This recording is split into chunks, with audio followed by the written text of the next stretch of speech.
Hey, what's going on, koi and pond fans? So yeah, I read your comments. I'm willing to post videos, do reviews for you, whatever you want. So we got a comment from Rob, and Rob, thanks for sending this in. Hopefully I see you at the end of year Hanover Koi Farms sales. But Rob asked a question: what type of filtration do I use on my pond? So yep, let's get right into it. All right, let me show you. So I'm actually running 2 pressure filters on this pond right now, and this pond is separated from the turtle pond. So let me just show you the difference in clarity of a pond that has pressure filters on versus one that doesn't. So this one, you can see all the fish pretty well. This pond's like at least 5 feet deep, if not more. I can't even get in it anymore without like getting a ladder. It's pretty deep. So you can see it's pretty dang clear in there. And this pond, I have not hooked a pressure filter or any type of filtration system on the turtle pond yet, so you can see this is green. So perfect scenario to test if you have a pressure filter on versus you don't have a pressure filter on. So let's go ahead, and so I got one hiding behind the grass there. We'll do that one second. Let's go to the main bigger one here, and you gotta like and subscribe. I have fry, got a bunch in there, and that tank in this tank here. So there'll be future videos on koi fry, and they're not gray ones either. Like, they're all yellow, so they're going to be some pretty sweet koi. So stay tuned for that. And so my YouTube channel is a lot of different stuff. As I got soccer, you got beach, amusement park rides, and everything. If you're only interested in koi pond, just go to my koi and pond playlist. I'll put that up on the screen.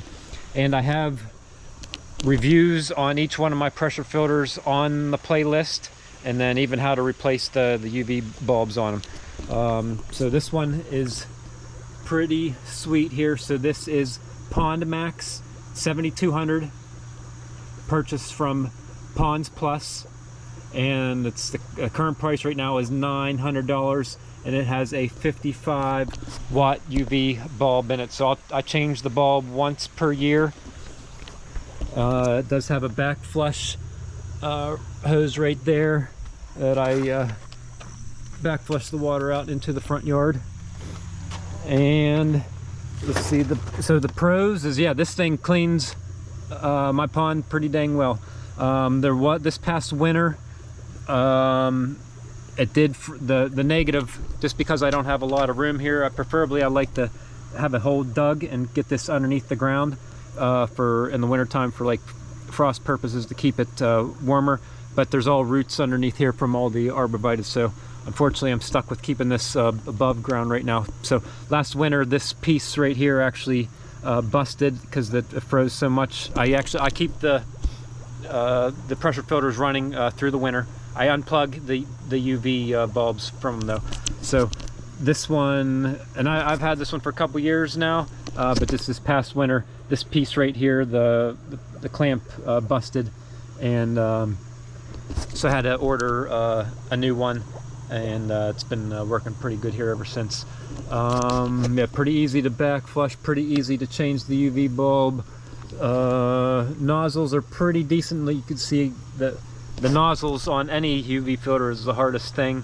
I wish they'd make a better nozzle to get in and out there. You can see I had to put some Teflon tape under it, and 2 clamps to get on, but they got on. So that's maybe the second negative. Again, 1 is this clamp, and then 2 is the nozzles. They're decent, but sometimes or takes a while to get them on whenever you first get it without leaking. So yeah, that's that pressure filter. Let's go ahead and walk over to the other one. Oh, I forgot. So that's PondMax 7200. So generally it means if you got fish in it that's willing to handle half of the load, so 3,600 gallons of water. This pond here is almost about 4,000 gallons. So you could tell I need more than just one pressure filter to clear this pond. And that's the largest one that I could find on the internet as far as a regular pressure filter, before you have to get into the big sand beads system. So I just maybe eventually someday I'll go to one of those big expensive systems, but this is most economical for me right now. I just don't want like big PVC pipes laying all around and having a big tank back here. I prefer just these small pressure filters. All right, let's go check out the other one. What do we got there? Is that a...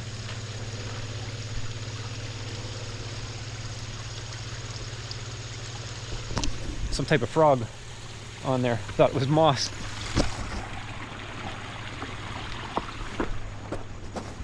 All right, again, this pressure filter is not running on the turtle pond. It's running on there. So I got 2 pressure filters. There's actually 3 pumps running in there. One's just running straight water without filtration on it. So this one here is called, this is from Half Off Ponds. Has a 36 watt UV bulb in it, and it's the 4000 model, which basically means it's able to handle half of that if you got a fish load. So 2000 gallons with the fish load, and it's the current price on it is only $280. Would I buy this one again? Probably not. The nozzles on here, they don't make a lot of room for you to hold your hand underneath the sleeve here, so I hate the nozzles on both. You can see I have Teflon tape under there, and 1 clamp on each of them. So again, yeah, I wouldn't buy this one again. But it's only 280 compared to what 900 on the other one that I told you. It does work, but yeah, I guess if I save my money up, I'd probably buy 2 of the other one that I just showed you.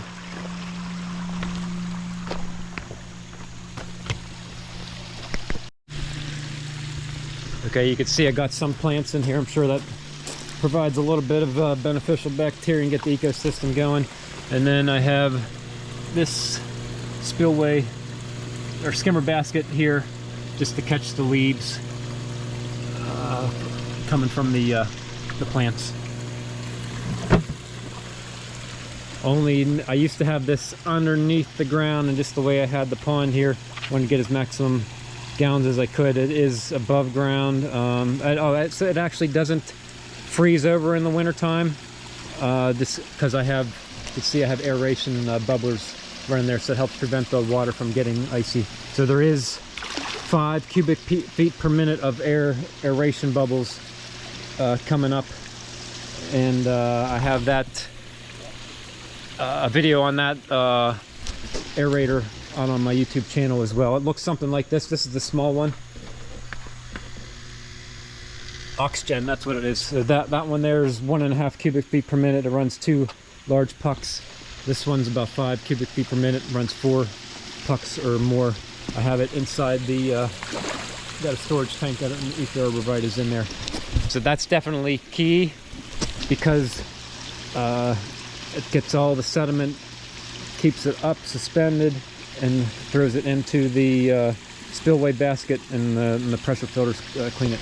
Every time I drain my pond, there is no muck or guck or anything on the bottom of it. And then it also serves as, in case one of your pumps goes out, or a pump freezes in the winter, or that thing freezes in the winter, the pond's able to just keep the fish alive just on the aeration bubbles there. So